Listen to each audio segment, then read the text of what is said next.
कभी कभी इतिहास में ऐसे मोमेंट्स आते हैं जब एक साधारण दिखने वाला संघर्ष पूरे देश की दिशा बदल देता है। इंडिगो की कहानी भी ऐसे ही एक टर्निंग पॉइंट की कहानी है, जहां एक छोटे से किसान की जिद ने एक बड़े आंदोलन को जन्म दिया और एक नेता की सादगी ने पूरे सिस्टम को चैलेंज कर दिया। यह कहानी है महात्मा गांधी के चंपारण मूवमेंट की, जो भारत के स्वतंत्रता संग्राम का एक महत्वपूर्ण अध्याय बना।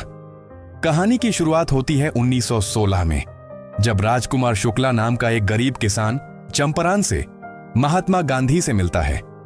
शुक्ला बहुत परेशान था क्योंकि उसके क्षेत्र के किसानों को ब्रिटिश प्लांटर्स द्वारा अत्यधिक शोषण का सामना करना पड़ रहा था। वह गांधी जी से बार बार रिक्वेस्ट करता है कि वे चंपारण आएं और किसानों की समस्या को समझें। गांधी जी शुरू में बिजी थे, लेकिन शुक्ला की डिटर्मिनेशन और परसिस्टेंस देखकर उन्होंने आखिरकार चंपारण जाने का फैसला किया।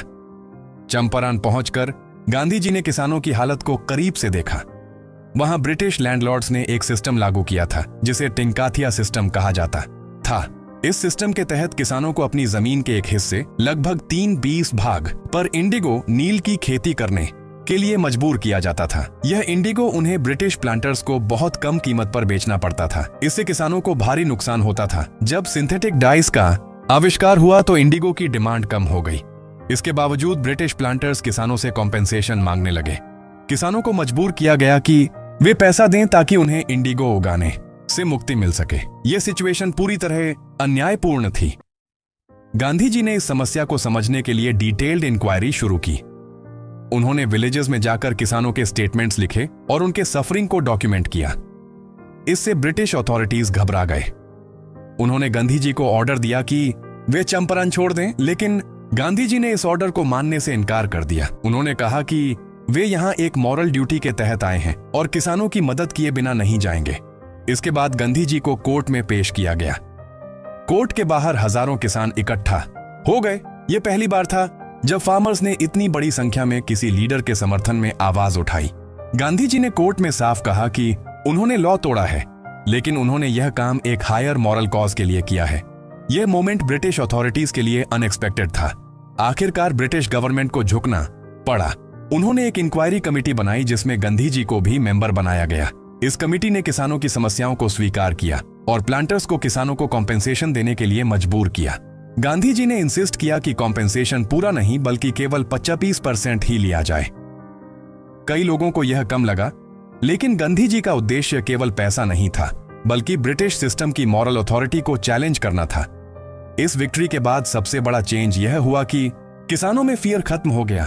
उन्होंने महसूस किया कि वे भी इनजस्टिस के खिलाफ खड़े हो सकते हैं। यही इस मूवमेंट की सबसे बड़ी सफलता थी। लेकिन गांधी जी का काम यहीं खत्म नहीं हुआ। उन्होंने चंपारण में सोशल रिफॉर्म्स भी शुरू किए। उन्होंने विलेजेस में स्कूल्स खोले, सैनिटेशन और हाइजीन पर ध्यान दिया और लोगों को सेल्फ रिलायंस सिखाने की कोशिश की। उनके साथ कई वॉलंटियर्स भी जुड़े, जिनमें राजेंद्र प्रसाद और महादेव देसाई जैसे लोग शामिल थे। इंडिगो की कहानी केवल किसानों के आर्थिक संघर्ष की कहानी नहीं है, बल्कि यह एक पॉलिटिकल अवेकनिंग की कहानी है। यह दिखाती है कि कैसे एक सिंपल प्रोटेस्ट मूवमेंट धीरे धीरे एक बड़े नेशनल मूवमेंट का हिस्सा बन गया। इस चैप्टर का सबसे महत्वपूर्ण मैसेज है गांधी जी का फिलॉसफी, नॉन वायलेंस, अहिंसा और सिविल डिसोबीडियंस। उन्होंने बिना हिंसा के केवल ट्रूथ और मॉरल करेज के आधार पर ब्रिटिश अथॉरिटी को चैलेंज किया। यह कहानी हमें यह भी सिखाती है कि रियल चेंज केवल लॉज बदलने से नहीं आता, बल्कि लोगों की माइंडसेट बदलने से आता है। चंपारण मूवमेंट ने किसानों को कॉन्फिडेंस दिया, उन्हें अपनी शक्ति का एहसास कराया। अंत में इंडिगो हमें यह सिखाती है कि एक व्यक्ति का डिटर्मिनेशन और करेज पूरे सिस्टम को बदल सकता है। और शायद यही इस कहानी का सबसे पावरफुल मैसेज है। जब अन्याय के खिलाफ आवाज उठती है तो सबसे कमजोर इंसान भी इतिहास बदल सकता है।